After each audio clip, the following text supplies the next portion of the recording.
जिसके बाद Wagner group के चीफ येवगेनी प्रिगोजिन रूस के रक्षा मंत्रालय पर एक बार फिर जमकर बरसे। उन्होंने दावा किया कि अगर लड़ाई ऐसे ही चलती रही तो रूस 2 हफ्ते में जंग हार जाएगा। क्योंकि वैगनर ग्रुप के मुखिया के मुताबिक रूस के रक्षा मंत्रालय की कमजोर रणनीति की वजह से ही यूक्रेन की सेना को कई मोर्चों पर सफलता हासिल हुई। इस बीच पश्चिमी मीडिया ने भी दावा किया कि यूक्रेन की सेना ने बखमुत के उत्तरी इलाके में रूस की फौज को खदेड़ दिया, जिसकी वजह से वहां रूस की पकड़ कमजोर पड़ गई। और दावा है कि इसी बात को लेकर वैगनर ग्रुप के चीफ येवगेनी प्रिगोजिन रूस के रक्षा मंत्रालय पर भड़क गए। इतना ही नहीं, येवगेनी प्रिगोजिन ने रूस के रक्षा मंत्री को भी खूब खरी खोटी सुनाई और उन्हें सामने से जंग का नेतृत्व करने की सलाह दी। इस बीच नेटो के पूर्व चीफ जेम्स स्टावरिडिस ने अमेरिका और चीन के बीच जंग छिड़ने की आशंका जताई। ताइवान के मुद्दे पर पिछले कई महीनों से चीन और अमेरिका के जंगी जहाज दक्षिण चीन सागर में एक दूसरे के सामने सामने खड़े हैं। लेकिन 3 जून को समंदर में घटी एक घटना ने वर्ल्ड वॉर की आशंका बढ़ा दी, क्योंकि दक्षिण चीन सागर में चीन का एक जंगी जहाज अचानक अमेरिका के युद्धपोत के सामने आ गया। दोनों के बीच की दूरी सिर्फ 137 मीटर ही रह गई थी, जिससे ऐसा लगा कि दोनों के बीच में कभी भी टक्कर हो जाएगी। इस घटना के बाद नेटो के पूर्व चीफ जेम्स स्टावरिडिस ने यह आशंका जताई कि अमेरिका और चीन के बीच कभी भी युद्ध का बिगुल बच सकता है। उन्होंने आरोप लगाया कि चीन अमेरिका को भड़काने में लगा है, क्योंकि इससे पहले 26 मई को भी चीन का एक फाइटर जेट अमेरिकी लड़ाकू विमान के सामने आ गया था, जिसकी वजह से दोनों देशों के बीच तनाव बढ़ गया था। उधर यूक्रेन की राजधानी कीव पर रूस ने एक बार फिर ताबड़तोड़ हवाई हमले कर दिए।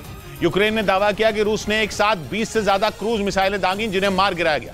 इस हमले का एक वीडियो भी जारी किया गया, जिसमें यूक्रेन की राजधानी कीव में आग की लपटें और धुआं उठता दिखा। यूक्रेन ने दावा किया कि रूस ने 20 से ज्यादा क्रूज मिसाइलों से कीव पर हवाई हमले किए, जिसके बाद कीव में कई घंटों का हवाई अलर्ट जारी कर दिया गया और कीव में हवाई हमले के सायरन बजने लगे।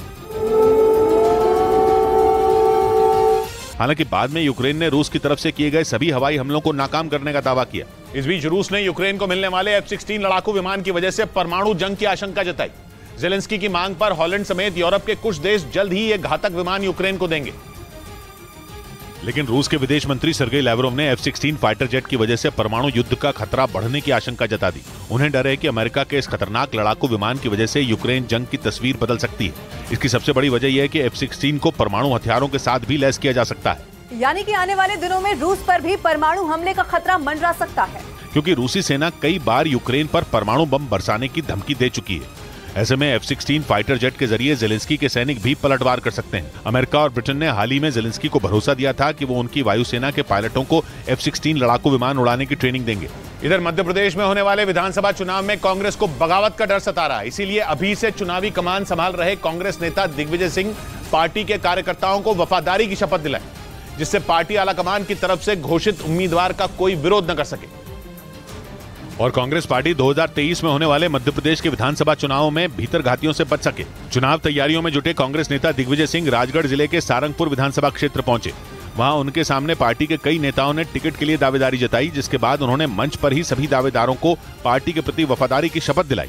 वादा करो कि किसी भी हालत में जो घोषित उम्मीदवार के खिलाफ आप चुनाव नहीं लड़ोगे, और चेतावनी भी दी कि भीतरघात करने वालों को पार्टी से बर्खास्त कर दिया जाएगा।